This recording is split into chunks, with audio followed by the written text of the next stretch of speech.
সংযুক্ত আরব আমিরাতে বৈষম্য বিরোধী আন্দোলনে সংহতি জানিয়ে বিক্ষোভ করে কারাদণ্ড পাওয়ার পর প্রেসিডেন্টের বিশেষ ক্ষমা পাওয়া ৫৭ বাংলাদেশির মধ্যে ১২ জন ৭ সেপ্টেম্বর দেশে ফিরেছেন।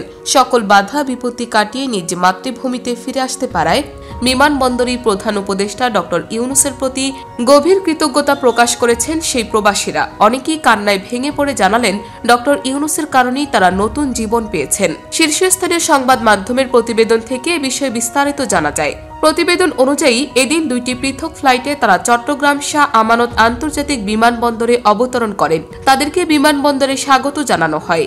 এ সময় দেশে ফিরতে পেরে তারা অন্তর্বর্তীকালীন সরকারের প্রধান উপদেষ্টা ড মোহাম্মদ ইউনূসের প্রতি কৃতজ্ঞতা প্রকাশ করেন। বিমানবন্দরে নেমে তারা আরও বলেন, আমরা ফ্যাসিবাদী সরকারের বিরুদ্ধে বিক্ষোভ করতে গিয়ে আটক হয়েছিলাম।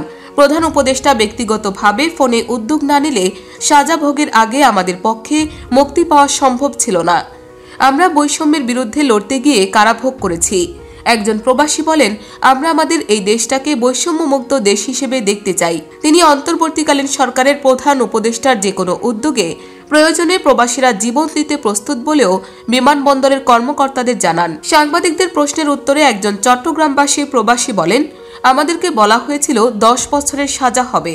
ভেবে নিয়েছিলাম জীবন এখানেই শেষ, কিন্তু ড ইউনূসের যৌক্তিক পদক্ষেপ আমাদের বাঁচিয়ে এনেছে। আমি এবং আমরা সবাই তার প্রতি অনেক বেশি কৃতজ্ঞ। অন্য একজন প্রবাসী জানান, তিনি সাজা হওয়ার ৪৫ দিন পরে বহিরাগত সূত্রে জানতে পারেন যে তাদের সাজা মওকুফ হয়েছে। এর মাঝে তিনি পরিবারের কারোর সাথে যোগাযোগ করার সুযোগ পাননি। এখন দেশে ফিরে তাই এই প্রবাসীর প্রথম কাজ পরিবারের কাছে ফেরত যাওয়া।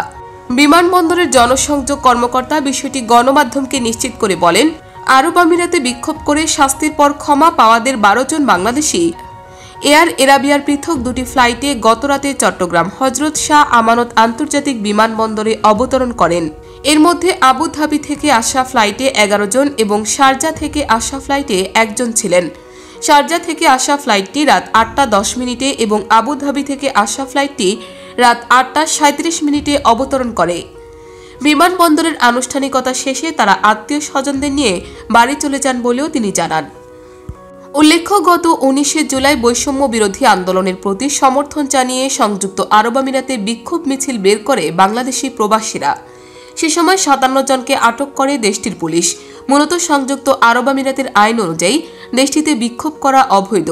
ইউএর রাষ্ট্রীয় সংবাদ মাধ্যম এমিরেটস নিউজ এজেন্সি ওয়াম তখন জানিয়েছিলেন, আটক বাংলাদেশিদের বিরুদ্ধে অভিযোগ আনা হয়েছিল তারা বাংলাদেশ সরকারের সিদ্ধান্তের প্রতিবাদে সংযুক্ত আরব আমিরাতের বিভিন্ন রাস্তায় বড় আকারের মিছিল সংগঠিত করেছে। এ অভিযোগের প্রেক্ষিতে ৫৭ জন বাংলাদেশিকে বিভিন্ন মেয়াদে কারাদণ্ড দেন দেশটির একটি আদালত। তাদের মধ্যে ৩ জনকে যাবজ্জীবন, ৫৩ জনকে ১০ বছর এবং বাকি একজনকে ১১ বছরের কারাদণ্ড দেওয়া হয়। পরবর্তীতে অন্তর্বর্তী সরকারের নেতৃত্ব গ্রহণ করায় গত ২৮ আগস্ট প্রধান উপদেষ্টা ড মোহাম্মদ ইউনূসকে টেলিফোনে অভিনন্দন জানান সংযুক্ত আরব আমিরাতের প্রেসিডেন্ট মোহাম্মদ বিন জায়েদ আল নাহিয়ান। তখন টেলিফোনে কারাদণ্ডপ্রাপ্ত বাংলাদেশিদের মুক্তির অনুরোধ জানিয়েছিলেন ড ইউনূস।